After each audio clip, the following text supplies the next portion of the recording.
No reaction, only response.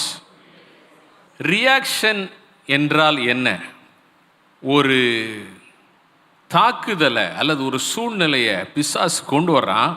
ஒரு சூழ்நிலை நடக்குது, ஒரு கஷ்டமான வார்த்தை யாரோ சொல்லிடுறாங்க, ஒரு நியூஸ் எதிர்பார்த்துட்டு இருக்கும்போது நெகட்டிவ் நியூஸாக வருது.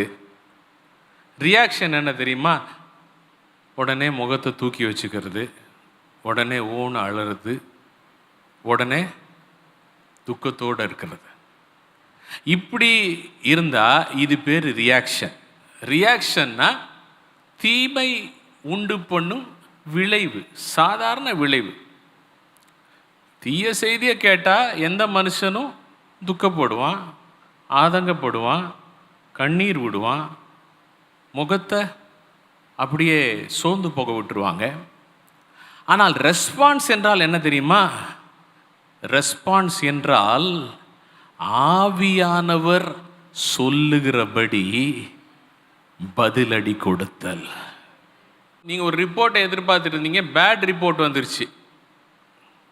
உடனே ஆவியான உங்களுக்குள்ளே இருந்து உங்களை வழி நடத்த இடம் கொடுக்குறவங்கன்னா நீங்கள் என்ன தெரியுமா சொல்லுவீங்க? அந்த சங்கீதத்தில் 112 தானே சொல்லப்பட்டிருக்கிறது, துர்ச்செய்தியை கேட்பதினால் நீதிமான் பயப்படான். அப்போ பேட் ரிப்போர்ட் கையில் வரலாம், நான் பயப்பட மாட்டேன். உடனே பார்த்த உடனே என்ன சொல்லுவீங்க? நான் பயப்பட மாட்டேன். ஒரு அல்லேலூயா சொல்லுங்க. அவன் இருதயம் கர்த்தரை நம்பி திடனாயிருக்கும். அல்லேலூயா. நான் கர்த்தரை நம்புவேன். நான் கர்த்தரை நம்புகிறபடியால் நான் பயப்பட மாட்டேன், நான் தைரியமாயிருப்பேன். இப்படி நீங்கள் சொல்லும்போது ரியாக்ஷன் பண்ணலை, ரெஸ்பான்ஸ் பண்ணுறீங்க. ஒரு அல்லேலூயா சொல்லுங்க. நிறைய கிறிஸ்தவர்கள் நிறைய நேரத்தில் நம்ம ரியாக்ஷன் மோடில் தான் வேலை செய்கிறோம். அதனால தான் நமக்கு பிரச்சனை.